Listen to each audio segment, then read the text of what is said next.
ಆಚಿ ಮಸಾಲ. ಎಂತ ಅಡಿಗೆಯ ರುಚಿಯಾಗೋ ರಹಸ್ಯವು 20 ರೂಪಾಯಿ. ಈ ಬಸವರಾಜ್ ಹೊರಟ್ಟಿ ಅವ್ರನ್ನೇ JDS ಪಕ್ಷದವರು ಯಾವಾಗ ಹೆಂಗ್ ನಡೆಸ್ಕೊಂಡಿದ್ದೀರಿ ಅಂತ ಹೇಳ ನಾನು ಘಟನೆಗಳನ್ನ.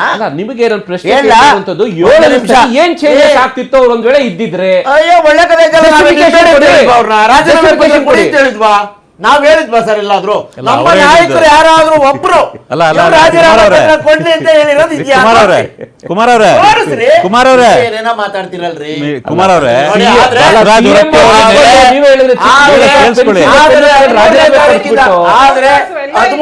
ಆದ್ರೆ 13ನೇ ತಾರೀಕಿನಿಂದ ನಡೀತಾ ಇರುವಂತ ವಿಧಾನಸಭೆ ಮತ್ತು ವಿಧಾನ ಪರಿಷತ್ನ ಕಲಾಪಗಳಲ್ಲಿ ಅದಾಗದಂತೂ ಸ್ವತಃಸಿದ್ಧ ಇತ್ತು. ಅವ್ರು ಮುಂಚೆನೆ ಗೌರವಯುತವಾಗಿ ಕೊಟ್ಟಿದ್ದಾರೆ. ಒಂದು ಕಾರಣ ಅಲ್ಲ, ಕಲಾಪ ಸಭೆ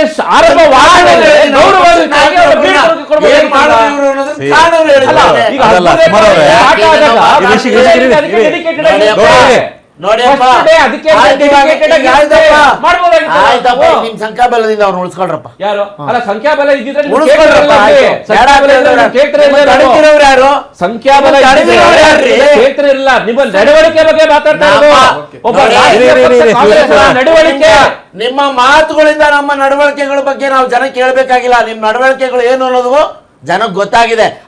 6 ಕೊಟ್ರೆ 10 ಕಡೆ 3 ಕೊಟ್ರೆ ಸಸೆ ಕಡೆ ಅನ್ನೋ ನಿಮ್ ನಡವಳಿಕೆ ಮುಂದೆ ನಮ್ದೇನೇನು ಅಲ್ಲಪ್ಪ. ನಾವು ನೇರ ನುಡಿ ನಾವೇನಿದೀವೋ ಅದು ಜಗತ್ತಲ್ಲಿ ಪ್ರಚಾರ ಮಾಡಿದ್ದೇವೆ.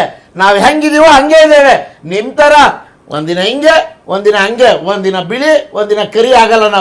ನಾವ್ ಹೆಂಗಿದೀವೋ ಹಂಗಿದೀವಿ.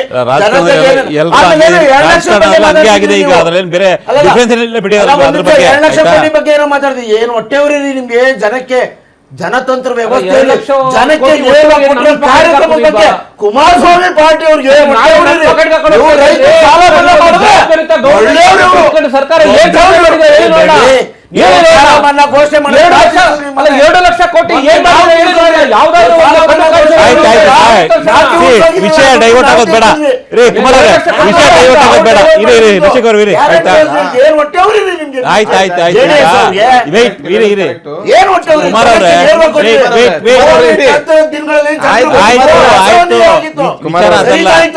ವಿಚಾರ ಅದಲ್ಲ ಕುಮಾರ್ ಅವರೇ, ಗ್ಯಾರಂಟಿಗಳ ಬಗ್ಗೆ ನೆಕ್ಸ್ಟ್ ಆಮೇಲೆ ಈಗ ಅಶ್ವಿನಿ ಅವ್ರು ಹೇಳ್ತಿದ್ರು ಏನೋ ಮಾತಾಡ್ಬೇಕು ಅಂತಿದ್ರು. ಈಗ ಅವ್ರು ಹೇಳ್ತಿದ್ದಾರೆ ಯಾರೋ ರಾಜೀನಾಮೆ ಕೇಳಿಲ್ಲ, ನಾವು ಸಭಾಪತಿ ರಾಜೀನಾಮೆ ಕೇಳಿಲ್ಲ, ಅವರೇ ಕೊಡ್ತಾ ಇದಾರೆ ತೃಪ್ತಿಯಿಂದ. ಸರ್ ನಾನು ಅದೇ ಹೇಳ್ತಾ ಇರೋದು, ಇಲ್ಲಿ ಒಂದು ಚಾನೆಲ್ ಅಲ್ಲಿ ಕೂತ್ಕೊಂಡು ಒಂದು ಪಕ್ಷದ ಅಧಿಕೃತ ವಕ್ತಾರರಾಗಿ ಇವ್ರು ಯಾವ ರೀತಿ ಹುಸಿ ಸುಳ್ಳು ಹೇಳ್ತಾ ಇದಾರೆ ಜನರ ಮುಂದೆ ಅಂತ.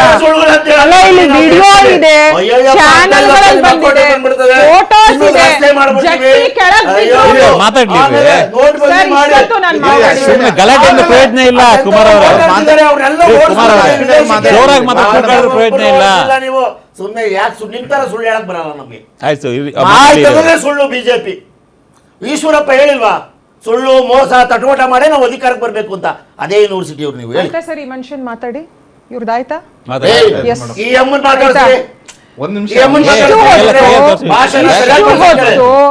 ಇಷ್ಟು ಹೊತ್ತು ಬೇರೆ ಪಕ್ಷದ ವಕ್ತಾರರಿಗೆ ಮಾತನಾಡಕ್ಕೆ, ಸತ್ಯವನ್ನ ಜನರ ಮುಂದೆ ಕಾಂಗ್ರೆಸ್ ಪಕ್ಷಕ್ಕೆ ನನ್ನ ಧಿಕ್ಕಾರ ಇದೆ.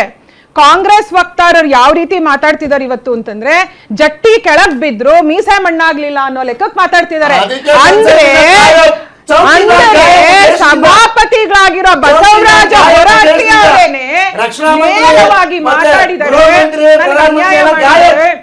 ನಂಗೆ ಬೇಸರ ಆಗಿದೆ ಅಂತ ಹೇಳಿದರೆ ಒಪ್ಕೊಳ್ಳಕ್ಕೆ ಕೂಡ ಇವರು ರೆಡಿ ಇಲ್ಲ, ಸತ್ಯವನ್ನ ಒಪ್ಕೊಳ್ಳಕ್ ರೆಡಿ ಇಲ್ಲ. ಅಂಡ್ ಇವತ್ತು ಈ ರೀತಿ ಇವರು ಅರ್ಜೆಂಟ್ ಆಗಿ ರಾಜೀನಾಮೆನ ತಗೊಂಡಿದ್ದಾರೆ ಅಂದ್ರೆ DK ಶಿವಕುಮಾರ್ ಅವರ ಕಾಂಗ್ರೆಸ್ ಸರ್ಕಾರ ಕರ್ನಾಟಕದಲ್ಲಿರೋದು ನೀರಿನ ಮೇಲಿರುವ ಗುಳ್ಳೆಯಂತೆ ಅನ್ಸತ್ತೆ.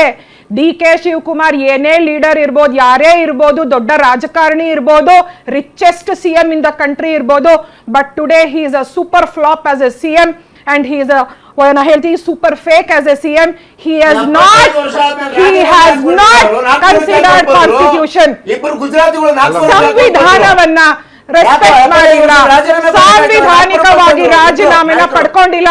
DK ಶಿವಕುಮಾರ್ ಅವರೇ, ಗ್ಯಾರಂಟಿ ನ್ಯೂಸ್ ಅಲ್ಲಿ ಕೂತು ನಾನು ನಿಮ್ಗೆ ಹೇಳ್ತಾ ಇದ್ದೀನಿ, ಇದು ನಿಮ್ಮ ವರ್ಚಸ್ಸಿಗೆ ಶೋಭೆ ಅಲ್ಲ ಆಯ್ತಾ. ಹೊರಟ್ಟಿ ಅವ್ರನ್ನ ನಡೆಸ್ಕೊಂಡಿದ್ದು ಅತ್ಯಂತ ಖಂಡನೀಯ.